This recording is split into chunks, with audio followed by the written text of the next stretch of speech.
매년 1월 달이 되면 크로스포인트 교회에서는 복음 시리즈를 진행을 합니다. 복음 시리즈를 진행을 하는데 제가 이제 확신드릴 수 있는 것은 이 복음 시리즈를 다 듣게 되시면 다른 설교를 들으실 때에도 꼭 크로스포인트 교회가 아니라 다른 설교를 들으실 때에도 복음이 뭔지를 캐칭하실 수 있게 되실 겁니다.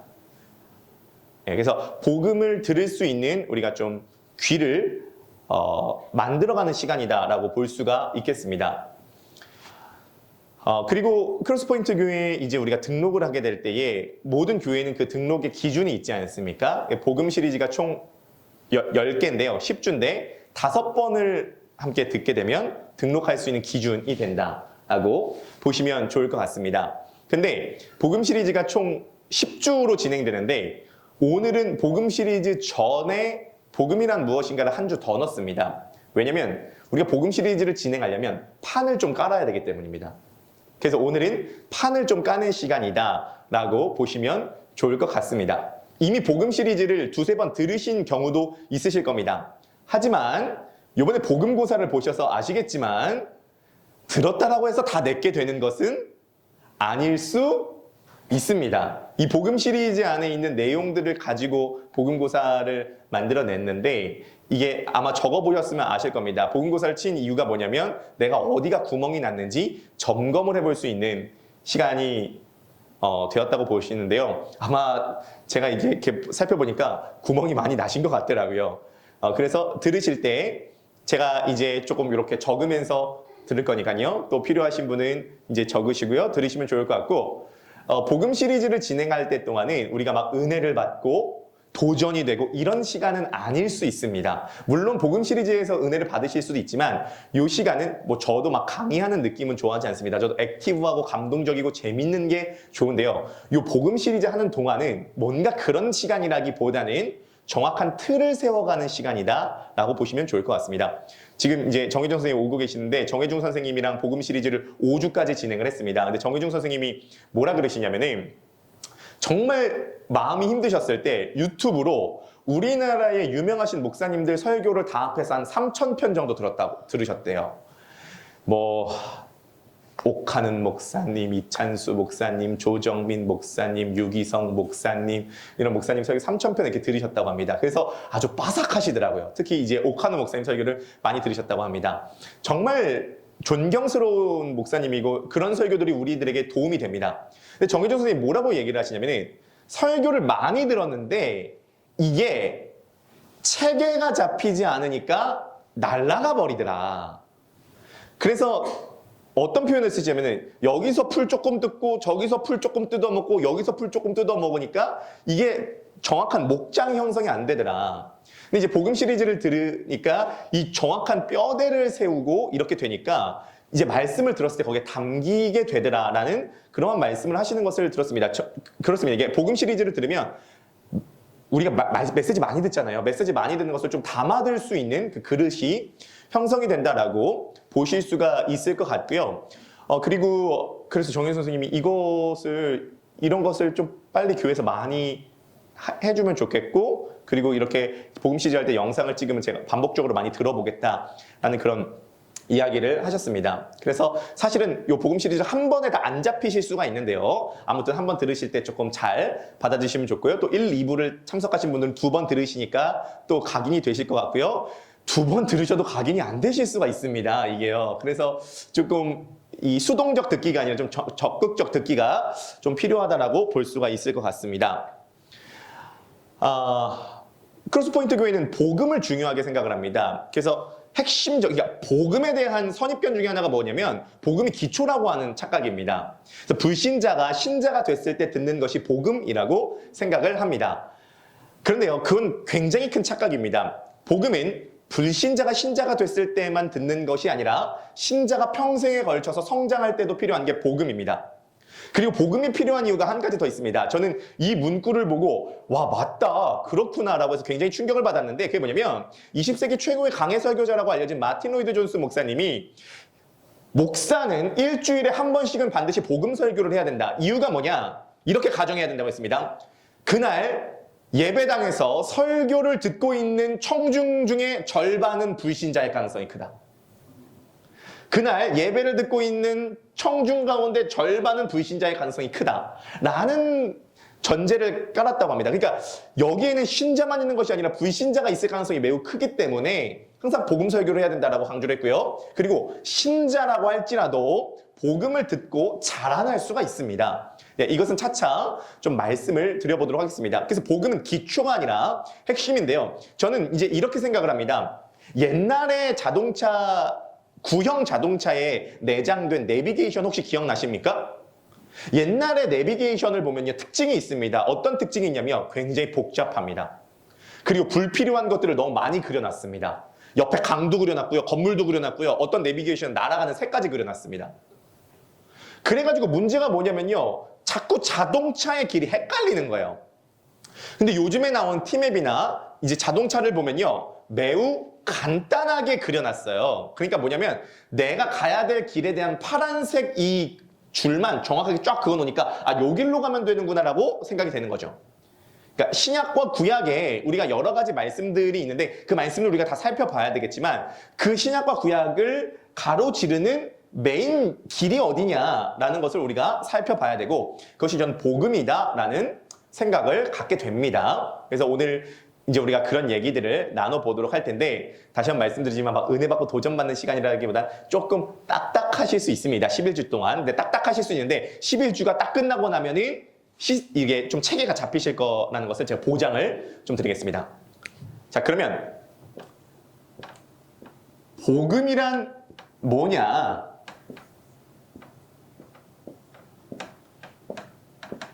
자, 이거죠. 복음이란 뭐냐?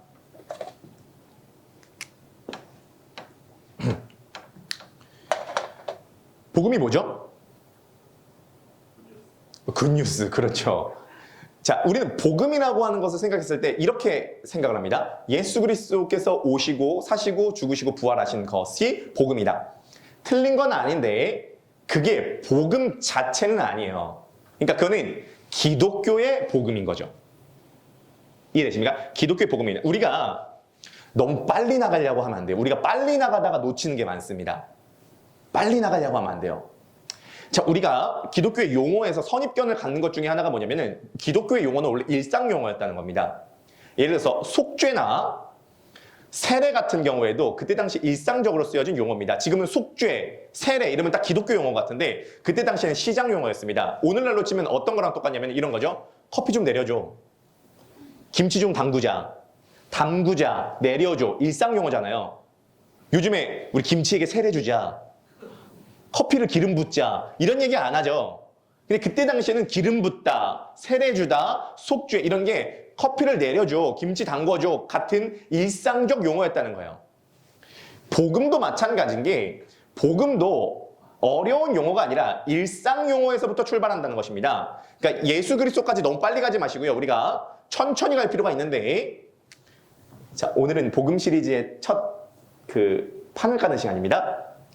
자, 복음은 소식입니다. 복음은 소식입니다. 표정이 나도 안다. 나도 안다. 맞습니다. 네. 근데 그냥 소식이 아니라 좋은 소식. 기쁜 소식입니다. 그렇죠? 좋은 소식, 기쁜 소식입니다. 자, 여기까지는 쉬우시죠?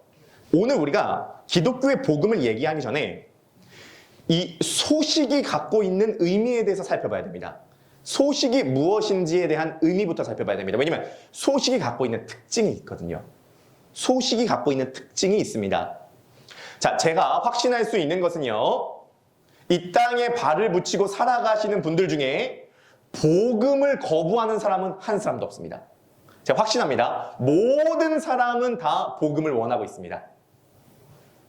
그런데 각자 원하는 복음이 달라서 그렇지 좋은 소식을 거부하는 사람은 없습니다. 우리는 2024년도도 크고 작은 좋은 소식을 들어왔습니다.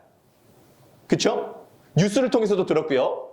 가족을 통해서도 들었고요. 주변 지인을 통해서 들었습니다. 그러니까 좋은 소식이 그냥 그 뜻 자체가 복음이에요. 우리는 복음을 24년도에 들어왔습니다. 어떤 복음을 들어오셨어요? 24년도에 좋은 소식이 있었어요. 우리가 살아가면서 좋고 기쁜 소식이 있었습니다.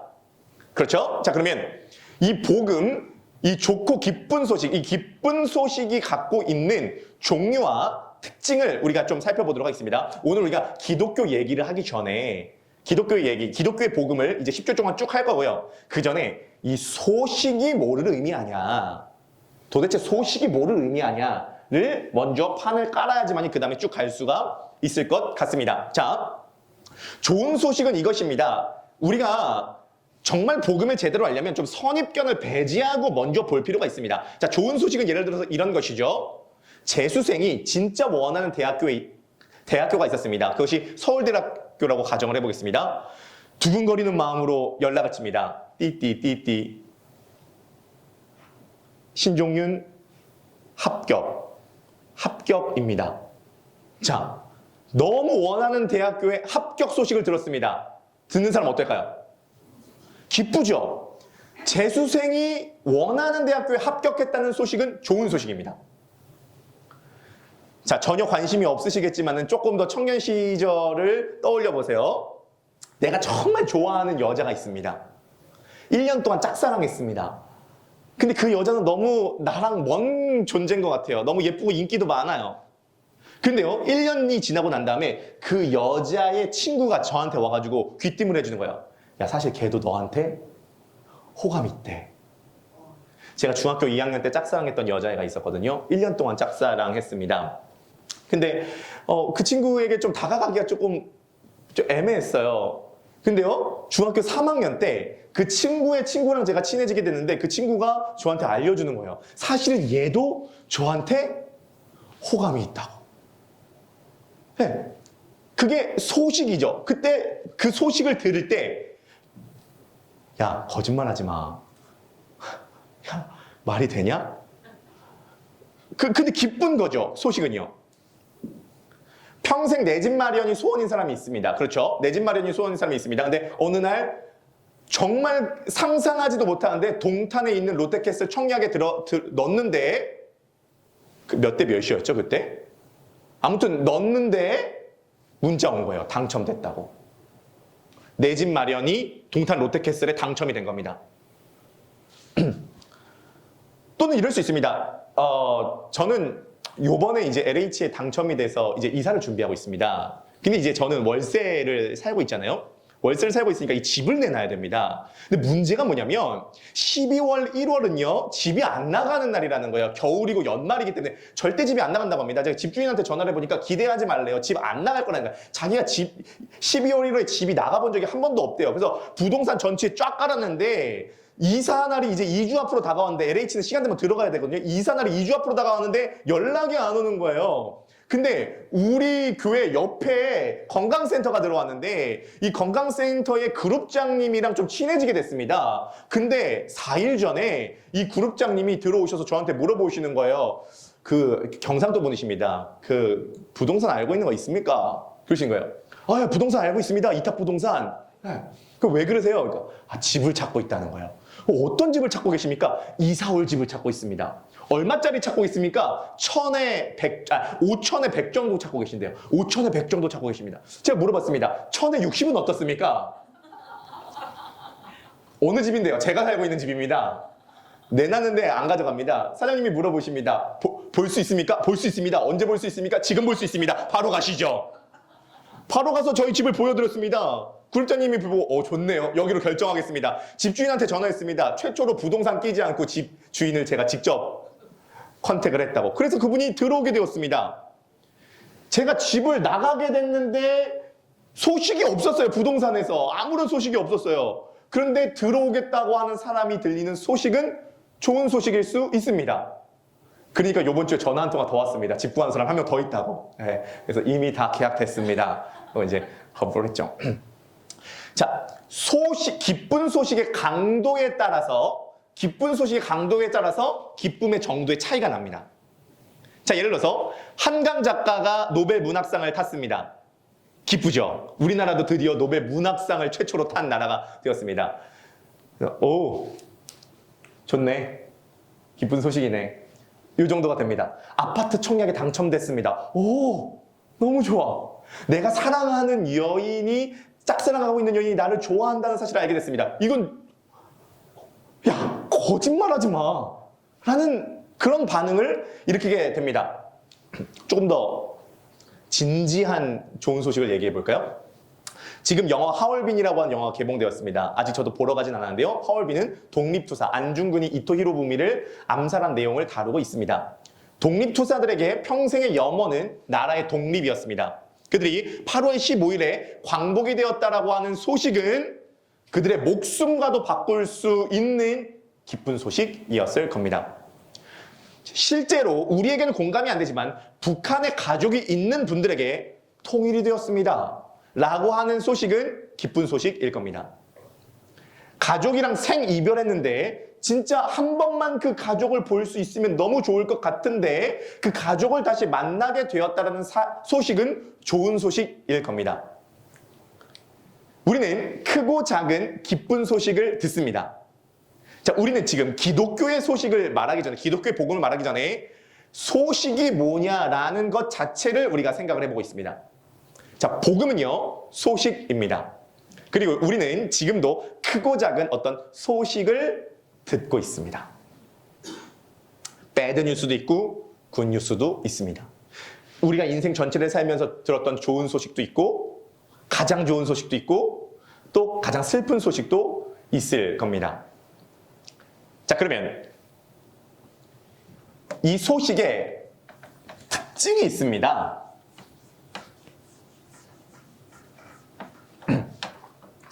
자, 이 소식의 특징이 있는데요. 이 소식의 특징이 좀 중요하다고 할 수가 있겠습니다. 자, 소식의 특징 첫 번째가 뭐냐면요. 기쁜 소식은 반드시 기쁜 반응을 일으킨다는 겁니다.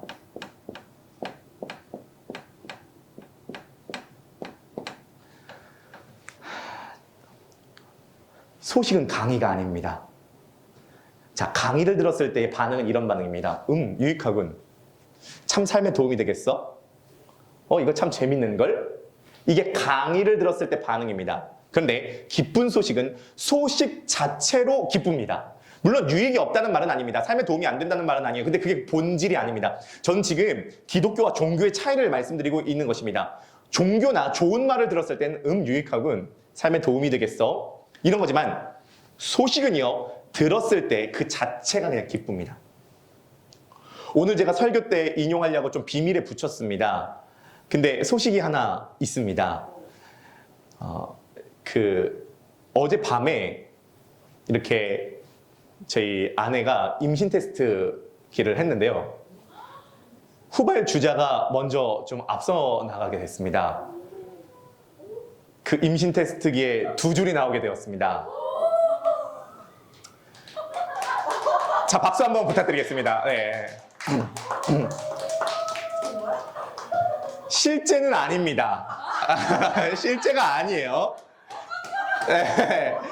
자, 실제가 아닙니다. 자, 제가 예시를 들으려고 하는 거예요. 예시를 들으려고 해서 뒤에서 듣고 있는 사람도 당황을 했습니다. 자, 깜짝 놀라셨어요. 자, 잘 보세요. 자, 제가 이 얘기를 왜 드리냐면 여기에 소식의 본질이 있다는 겁니다. 봐보세요. 임신을 했습니다. 라고 했을 때 그거 참 유익한 얘기군. 참 삶에 도움이 되겠는데? 우리 삶이 참 성장할 수 있겠어. 이런 반응 보이지 않습니다. 임신을 했습니다. 라는 걸 했을 때 봐보세요. 기영자님, 나도 안 했던데? 근데 이런 반응이 보이죠. 자, 소식에 대한 반응은요, 일단 첫 번째로는 기쁜 반응이에요. 첫 번째로 기쁜 반응이라는 거예요. 저는 가끔 우리 성도님들께서 사실은 찬양이라고 하는 것은 소식에 대한 반응인데 가끔 성도님들을 뵐 때 그런 생각이 듭니다. 복음이 기쁜 소식이 아닐 가능성이 있겠다. 사실은 복음이 기쁜 소식이라면 어떤 기쁜 반응이 나오는 게 당연합니다. 찬양은 복음이라고 하는 기쁜 소식에 대한 반응이거든요. 기쁜 소식을 들었을 때는 무조건 기쁜 반응을 할 수밖에 없습니다. 독립이 되었습니다. 해방이 되었습니다. 불임의 부부가 임신을 하게 되었습니다. 아파트가 당첨됐습니다. 통일이 되었습니다. 우리들의 인생의 가장 핵심적인 어떤 문제가 해결이 되었습니다. 라고 했을 때 우리는요, 그렇군. 참 도움되는 얘기야. 이러지 않습니다. 박수를 치거나 환호를 치거나 그 기쁨의 소식의 강도가 클수록 반응은 더 세집니다.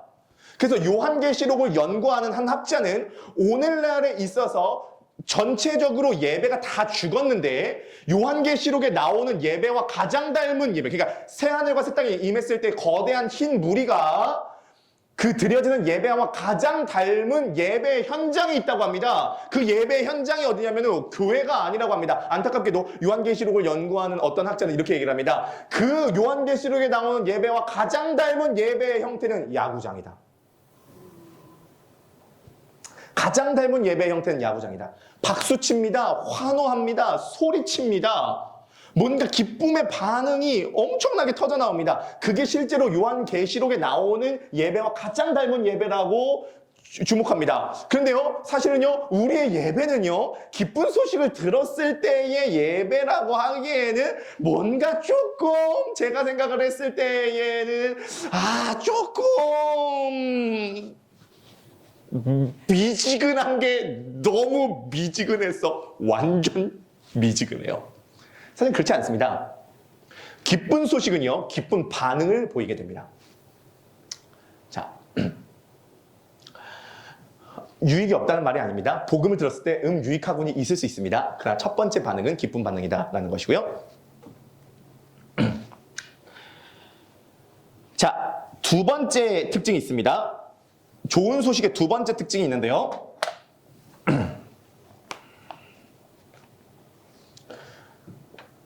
반드시 전파된다는 특징이 있습니다.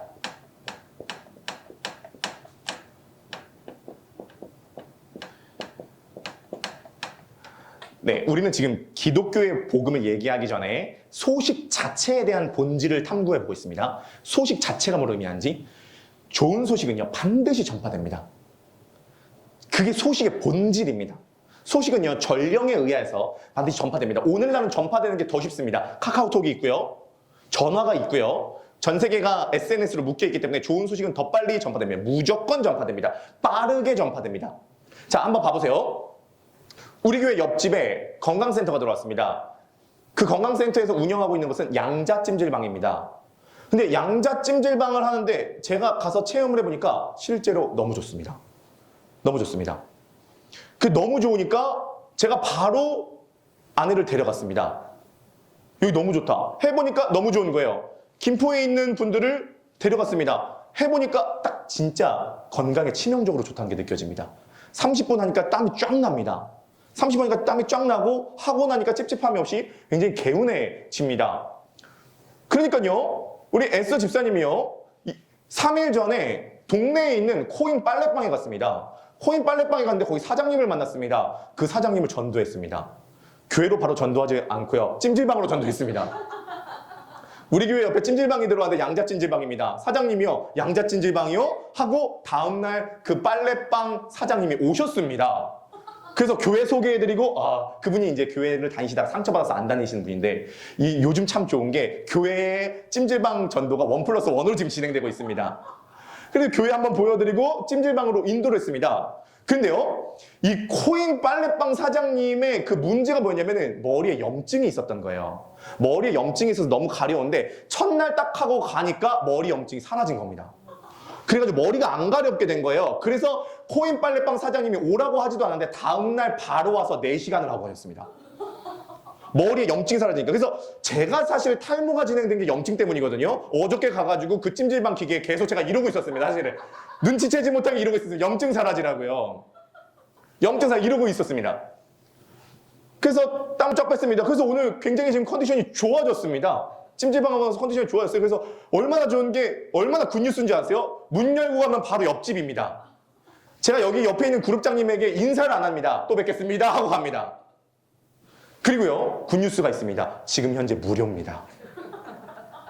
무료입니다. 돈을 내지 않습니다. 무료입니다. 공짜로 할 수 있습니다. 물론 오늘은 문을 열지 않지만 어제 그룹장님이랑 대화해본 결과 2, 3주 안에 주일도 쓸 수 있는 방안이 간구가 될 것 같습니다. 쓸 수 있습니다. 그래서 그 그룹장님은 교회랑 같이 조인해서 여기 공간 좀 주일도 이 찜질방 쓰시고 같이 이렇게 해라. 그분도 아예 얘기하십니다. 여기에 성도님들 모셔서 전도도 하고 여기 쓰시라. 얘기를 하십니다. 자, 잘 보세요. 무료고요. 건강에 좋고요. 실제로 받은 사람이 너무 좋고요. 교회 옆집에 있습니다. 좋은 소식이죠. 좋은 소식은 무조건 펴집니다.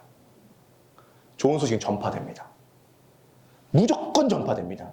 인간이라고 하는 본질은요, 좋은 소식을 갖고 있으면 퍼뜨립니다. 그게 사도행정입니다. 좋은 소식을 갖고 있으니까 퍼집니다. 좋은 소식을 품는 사람은 퍼뜨립니다. 전파된다는 특징이 있습니다. 좋은 소식의 특징은 전파된다는 특징이 있습니다. 퍼지게 됩니다. 자, 세 번째 특징입니다. 좋은 소식의 세 번째 특징입니다.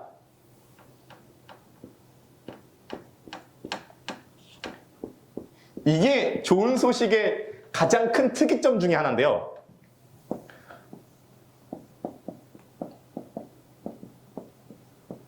이게 좋은 소식의 가장 큰 특이점 중에 하나입니다. 어떤 사람에게는 좋은 소식이 어떤 사람에게는 동시에 나쁜 소식일 수 있습니다.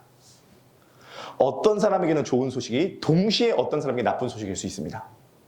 네, 이게 복음이 갖고 있는 중요한 본질적 특징 중에 하나입니다. 동일한 소식인데 어떤 사람에게는 좋은 소식이 되고 어떤 사람에게는 배드 뉴스가 됩니다. 충분히 이해 가능하시죠? 예시를 한번 들어드릴까요? 자, 예시를 들어드리도록 하겠습니다. 제가 이것을 말하는 순간 어떤 분에게는 좋은 소식이 되고 어떤 분에게는 나쁜 소식이 될 겁니다. 여기에 지금 사람이 한 1000명 정도 모여있다고 가정을 해보겠습니다. 1000명 정도 모여보겠습니다. 다음 대통령에 자, 누가 제 입에서 누가 나오든지 자, 다음 대통령에 저는 뭐 정치적 입장 아무것도 없이 그냥 예시로 들어드리는 겁니다. 자, 다음 대통령에 이 땡땡이 대통령이 되었습니다. 저는 이 땡땡이라고 했습니다. 이시 많습니다. 이 땡땡이 대통령이 됐습니다. 자, 그러면 여기 1000명이 모여 있습니다. 어떤 사람에게는 대통령이 되었습니다라고 하는 소식이 어떤 사람에게는 굿뉴스임과 동시에 어떤 사람에게는 배드뉴스가 될 겁니다. 그리고 자신의 신념에 따라서 어떤 사람에게는 진짜 굿뉴스, 기독교의 복음만치 굿뉴스가 되는 사람이 있는가 반면에 대한민국을 떠나고 싶다라는 마음이 들 정도로 배드뉴스가 될 수도 있을 것입니다. 저는 뭐 이재명이란 말 안 했습니다. 이준석일 수도 있고요. 네, 뭐 이 씨는 많아요. 자, 그런데요. 윤땡땡 대통령이 탄핵의 강을 건넜습니다. 그래서 살아서 돌아왔습니다. 라는 네이버 뉴스 기사가 내일 뜬다고 가정해 보겠습니다. 자, 그러면 윤땡땡 대통령이 탄핵의 강을 돌아와서 생환해 왔다. 그러면 유튜브를 딱 키시면요. 굿뉴스와 배드뉴스가 극명하게 갈릴 겁니다. 어떤 사람에게는 좋은 소식이 어떤 사람에게는 배드뉴스가 될 겁니다. 한 땡땡이 대통령이 됐다. 한 땡땡이 대통령이 됐다. 네, 꼭 한동훈을 가리키는 것만 아닙니다. 한덕수도 있습니다. 네, 한씨는 다양하니까요. 한 땡땡이 대통령이 됐다. 그러면 어떤 사람에게는 굿뉴스고 어떤 사람에게는 배드뉴스입니다. 자, 예수 그리스도가 이 땅 가운데 오셨을 때 예수님 본인도 얘기했습니다. 이게 어떤 사람에게 굿뉴스고 어떤 사람에게 배드뉴스다. 실제로 예수님 본인이 말씀하셨습니다. 요한복음 한번 들어봐 주시겠습니까? 요한복음 9장 39절입니다. 다 함께 읽어보시겠습니다. 시작.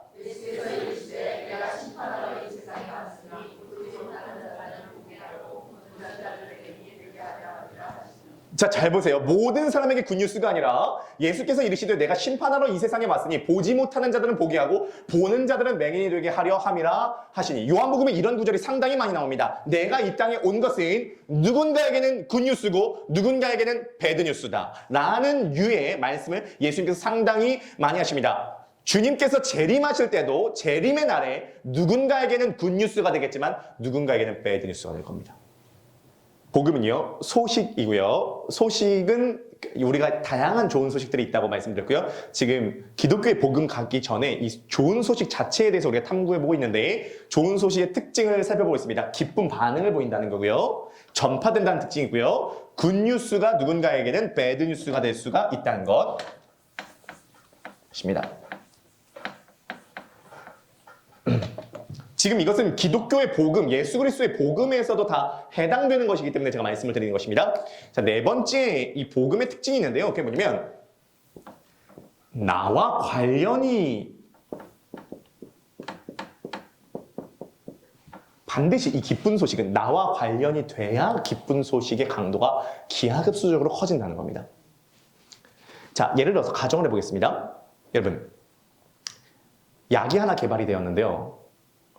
먹으면요 100% 어떤 암이든 완치될 수 있는 약이 개발되었습니다. 그리고 동네 동사무소에서 무료로 배포가 됩니다. 실제입니다. 자, 여러분 느낌 어떠십니까? 오, 좋은 소식이군. 야, 앞으로 암 걸릴 일은 없겠어. 그리고 암 걸린 분들을 다 치유되겠어. 야, 참 과학기술 많이 발전됐네 정도일 것입니다. 자, 그런데 만약에 여러분이나 여러분들 가족 중에 실제로 그렇게 몸이 아프신 분들이 있다고 가정해 보겠습니다. 자, 그러면 진짜 암이 개발됐다라고 하는 소식을 들었을 때 어떤 기분일까요? 그냥 오, 와, 대박. 진짜 이 정도의 반응이 아닐 겁니다. 기쁨의 강도에 따라 감탄사가 달라집니다. 오, 와우, 대박. 진짜 좋으면요, 거짓말하지 마. 나 속이지 마. 진짜야? 거짓말 아니야? 이런 반응이 나올 것입니다. 왜냐면요, 내가 암에 걸렸으면 그건 내 이야기거든요. 한강 작가가 노벨 문학상을 받았습니다. 기쁘죠? 기쁘죠? 근데 솔직히 그냥 저로 그냥 정격을 하겠습니다. 한강 작가가 노벨상 받은 게 기쁜데 제가 집 당첨된 것에 비교하지 않아. 이게 훨씬 기뻐요. 그게 제 솔직한 심정이에요. 이유가 뭐죠? 나와 관련이 있으니까요. 소식은요, 반드시 나와 관련이 있어야지만이 기쁨이 올라가게 됩니다. 예수 그리스도의 복음이 나와 관련이 있어야지만이 이것이 기쁨이 됩니다. 거대한 전체적인 이야기도 물론 맞겠지만 이게 나랑 연관이 있어야 됩니다. 네. 자, 마지막 특징입니다. 네, 여기다 적어야겠네요. 마지막 특징.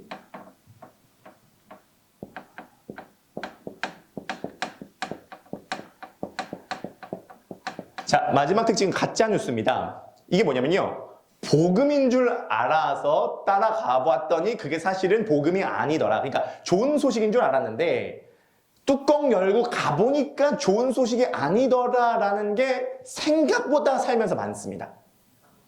그쵸?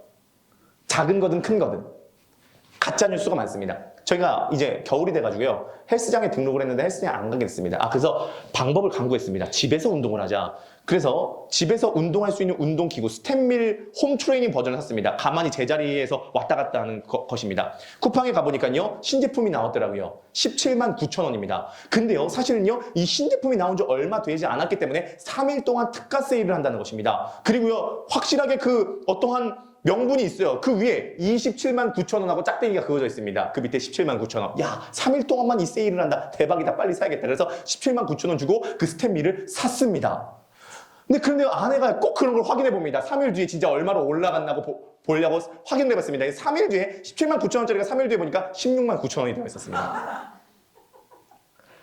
분명히 3일 동안만 특가 세일을 한다고 해서 이때 빨리 사야 된다고 해서 이게 신제품이라고 하는 이 어떠한 확실한 명분도 있기 때문에 이건 진짜 빨리 사야 된다고 샀는데 3일 지나니까 16만 9천 원이 됐더라고요. 그러니까 좋은 소식이잖아요. 세일을 한다는 좋은 소식이죠. 근데 좋은 소식을 따라가고 보니까 그게 실제로는 그렇게 좋은 소식이 아니었구나라는 것을 많이 발견하게 됩니다. 살면서 그런 것을 좀 경험해 보셨나요? 그렇죠. 자, 복음의 특징은요, 5가지가 있습니다. 기쁜 반응을 보이고요, 전파되고요, 어떤 사람의 굿뉴스가 동시에 어떤 사람의 배드뉴스고요, 나와 관련이 있을수록 더 좋은 소식이고요, 가짜뉴스가 많이 있을 수 있다는 겁니다. 자, 예수 그리스도의 복음은요, 우리가 들었을 때 기쁜 반응을 보일 수밖에 없는 감격의 복음이고요. 반드시 이거는 전파되는 것이고요. 그리고 이것은 굿뉴스이자 누군가에게는 배드뉴스가 될 수 있겠고요. 이것은 죄인인 나를 구원하는 일이기 때문에 나와 직접적으로 연결되어 있는 것이고요. 이거는 아무리 쫓아가도 실망할 일이 없는 가짜뉴스가 아닌 소식이 지나면 지날수록 더 기뻐지는, 순간적으로는 기쁜데 나중에는 가짜뉴스가 아니라 처음에는 기쁜데 점점 시간이 지날수록 더 기뻐지는 확실한 이 시대의 가장 역사적으로 증명이 되는 확실한 뉴스 중에 뉴스가 바로 예수 그리스도의 복음이라는 사실을 여러분들 믿으시기를 주님의 이름으로 간절히 축복합니다. 그래서 이 복음의 내용이 뭐냐면 바로 예수 그리스도의 복음이라는 거예요. 그러니까 복음이라는 말 자체는 소식이고요. 소식의 내용이 있어야 될 거 아니에요? 그게 마가복음 1장 1절 다시 한번 들어봐 주겠어요? 네, 읽어보실까요? 시작. 하나님의 아들 예수 그리스도의 복음의 시작이라. 네, 하나님의 아들 예수 그리스도의 복음의 시작이라. 그러니까 복음의 내용이 예수 그리스도에 관련된 내용이라는 것입니다. 그리고요, 이 복음은요 실제로 큰 기쁜 소식이라고 천사가 얘기합니다. 누가복음 2장입니다. 누가복음 2장 다 함께 읽어보실까요? 시작. 천사의 이름 구하지 말라. 보라 내가 온 백성에게 큰 기쁨의 그 소식을 너희에게 전하노라. 네, 이제 10분만 하면 마무리가 됩니다. 오늘은 기독교 복음을 얘기하기 전에 소식 자체에 대해서 우리가 탐구하는 시간이기 때문입니다.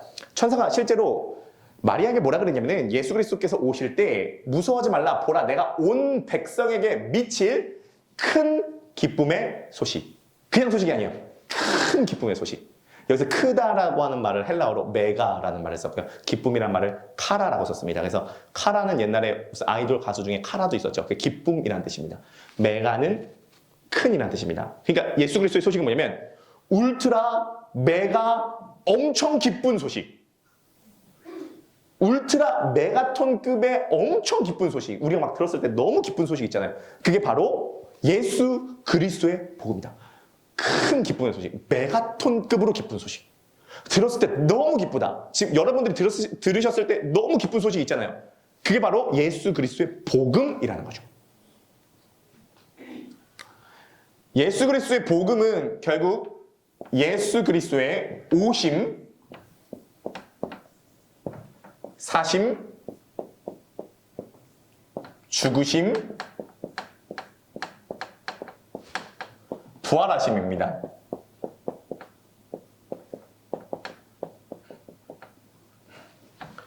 예수 그리스도가 오시고 사셨고 죽으셨고 부활하셨습니다. 그리고 이거 각각은요, 나 때문에 오셨고 나 때문에 사셨고 나 때문에 죽으셨고 나로 인해 부활하셨습니다. 나 때문에요. 이게 기쁜 소식이에요. 삼위일체 중에 제2위이신 성자 예수님, 성자 하나님께서 이 땅 가운데 오셔서 나 때문에 오셨고 나 때문에 사셨고 나 때문에 죽으셨고 나 때문에 부활하셨어요.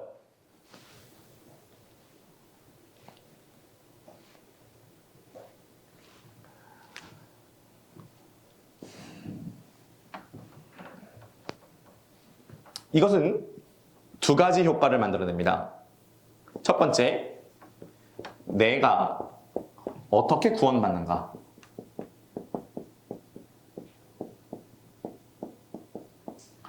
두 번째, 세상이 어떻게 회복되는가?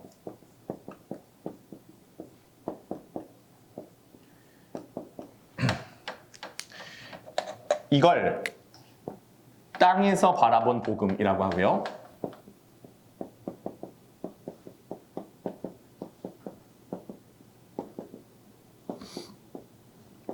이걸 하늘에서 바라본 복음이라고 합니다.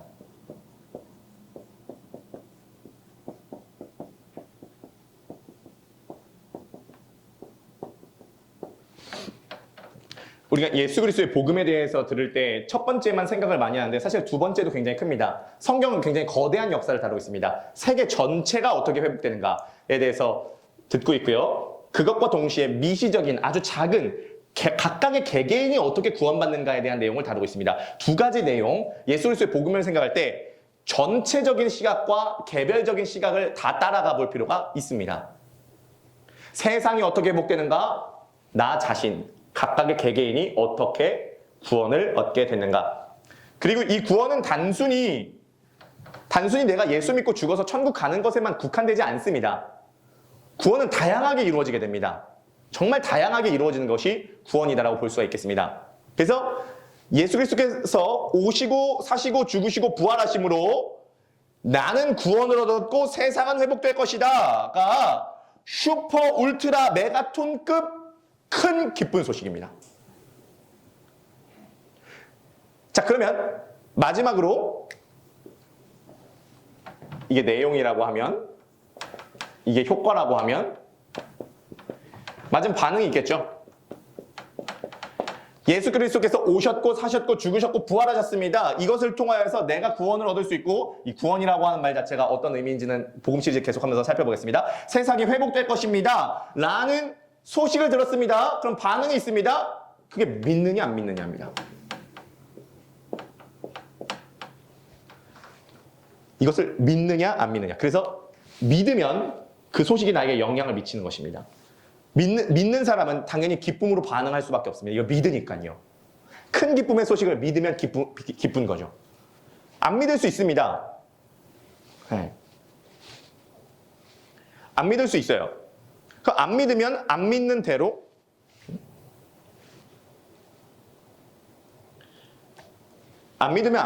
이것은 기쁜 소식이 되지 못합니다.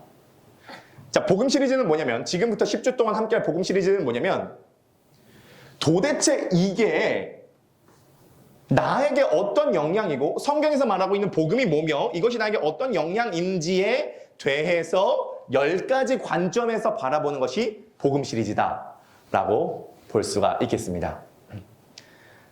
자, 결론을 맺도록 하겠습니다.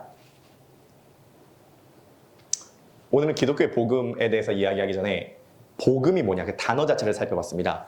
복음은요, 기쁜 소식입니다. 기쁜 소식의 특징을 살펴봤습니다. 기쁜 소식은요, 반드시 기쁜 반응을 일으킵니다. 첫 번째 반응은 무조건 기쁨이어야 합니다. 유익되네? 참 좋은 얘기군 할 수가 없습니다. 독립되었다는 소식이 참 유익되네. 어떻게 이럴 수 있죠? 그건 그 후에 따라오는 겁니다. 환희와 감격입니다. 제가 불임한 부부가 임신한 사실, 그리고 식민 지배를 받고 있던 나라가 독립한 사실, 생이별한 가족을 다시 만나게 되었다는 사실, 분단된 나라가 통일되었다는 사실, 집이 없는 사람에게 집 당첨됐다는 사실, 이 모든 사실은 흥미롭게도 성경에 다 나옵니다. 구약 성경에 이 메타포, 이 상징들이 모두 다 나옵니다. 불임 부부가 아기를 임신하게 되고요, 노예에서 해방이 되고요, 사랑하는 여인으로부터 고백을 받고요, 내가 가고 싶은 고향집에 돌아가게 됩니다. 이 모든 것은 구약 성경에 나오는 현대 버전에 불과합니다. 그리고 이 구약 성경에 나오는 이러한 복음들은 사실 예고편 복음입니다. 그것은 하나의 복음을 가리키고 있습니다. 예수 그리스도라고 하는 복음을 가리키고 있습니다. 기쁜 반응을 보일 수밖에 없고요. 그리고요, 이 복음은요, 전파된다는 특징이 있고요. 이 복음은요, 누군가에겐 굿뉴스임과 동시에 누군가에겐 배드뉴스가 될 수 있고요. 이 복음은 나와 관련돼야 기쁨이 올라가고요. 그리고 이 복음인 줄 알았는데 사실 가짜 복음이 많을 수 있다는 것이 소식 자체입니다. 우리는 10주 동안 이제 기독교 복음에 대해서 나눠볼 겁니다. 예수 그리스도께서 오심, 사심, 죽으심, 부활하심.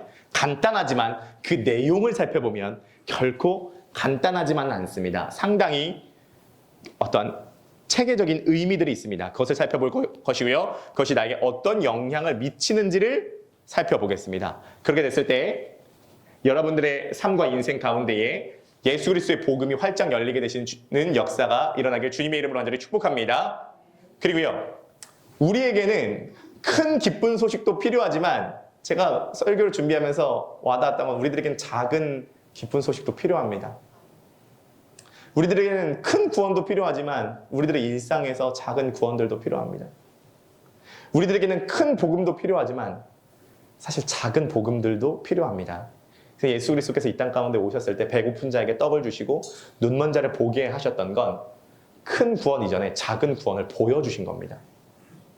바라기는 10주 동안 우리가 복음 시리즈를 나누는 동안 진짜 구원의 기쁜 소식을 들을 때 가능하다면 작은 구원, 작은 기쁜 소식도 많이 들을 수 있기를.